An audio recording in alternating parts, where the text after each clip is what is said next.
Bengal civil YouTube চ্যানেলের পক্ষ থেকে আপনাদের জন্য রইল প্রীতি শুভেচ্ছা এবং উষ্ণ অভিনন্দন। আজকে ভিডিওতে জানতে পারবেন ক্লিয়ার হাইট কাকে বলে।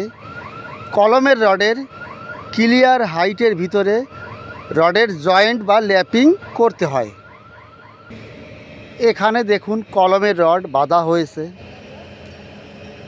এখানে কি কি ভুল আছে আপনারা কমেন্টে অবশ্যই জানাবেন। নাম্বার 1, দেখুন কলমের রড আপনার জয়েন করেছে বা ল্যাপিং করেছে, সব কিন্তু একই সাইজের ভার্টিক্যাল দেখা যাচ্ছে, একই সাইজের।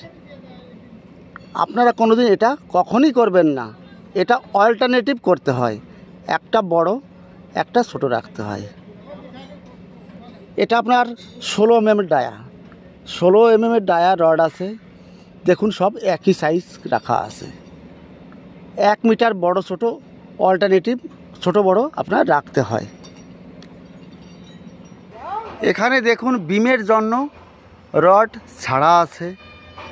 দেখুন বিমের লেভেলেই কিন্তু আপনার রডের ল্যাপিং বা জয়েন্ট করা হয়েছে, এটা কখনোই করবেন না।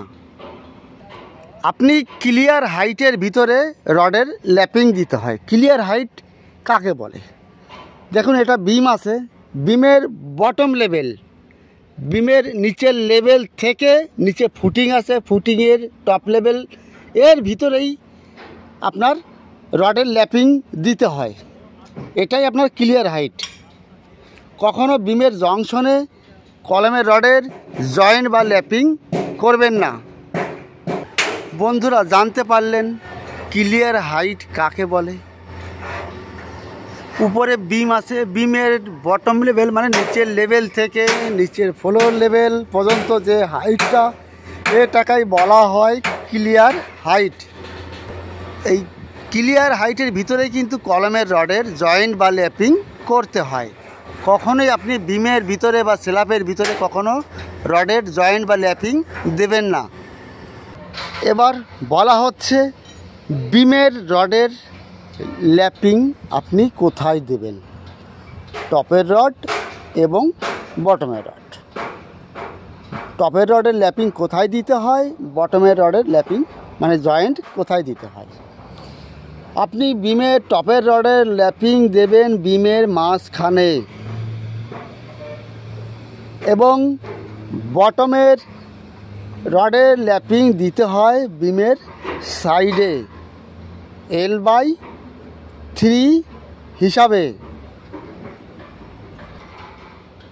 এখানে বিমের লেন্থ কম আছে, ছোট আছে, ল্যাপিং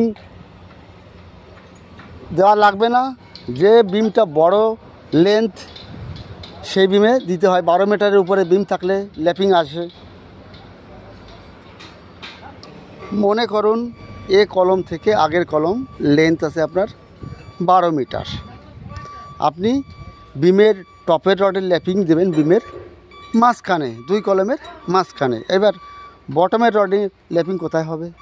12 মিটারকে আপনি 4 দিয়ে ভাগ করবেন। 4 দিয়ে ভাগ করলে হচ্ছে আপনার 3 মিটার। কলম থেকে ফেস থেকে 3 মিটারের ভিতরে বটমের রড মানে নিচের রডের ল্যাপিং দিতে হয়।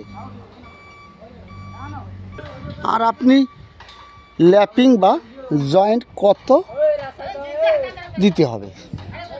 আপনি দেবেন সোজা 50D। এখানে দেখুন 16 mm ডায়া রড আছে। 16 mm ডায়া রডের জয়েন্ট 50D হিসাব হয়। 50 × 16 16 কত হচ্ছে? 800। তার মানে দুটি রডের জয়েন্ট হতে হবে 800 mm। এখানে যদি 16 mm পরিবর্তে 20 ডায়া হতো তাহলে কি হতো? 20 × 50 1 মিটার হতো দুটি রডের জয়েন্ট। এখানে দেখুন এখানে মাস্টার রিং আছে। এই মাস্টার রিংয়ের যে রিংয়ের হুকটা কত ডিগ্রি ব্যান্ড করতে হয়। দেখুন 90 ডিগ্রি আছে, এটা 90 ডিগ্রি কখনোই রাখা যাবে না। 45 ডিগ্রি আপনি রিংয়ের হুক রাখতে হবে, এটা মনে রাখবেন। বেঙ্গল সিভিল ইউটিউব চ্যানেলের পক্ষ থেকে আপনাদের জন্য রইল প্রীতি শুভেচ্ছা। যদি ভিডিওটি আপনার কাজে লাগে, আপনার উপকার হয়, তবেই আপনি সাপোর্ট করবেন। তাহলে আজ এ পর্যন্তই। সুস্থ থাকুন, ভালো থাকুন। পরবর্তী আপনাদের সামনে নতুন নতুন ট্রফি নিয়ে আসবো। All the best.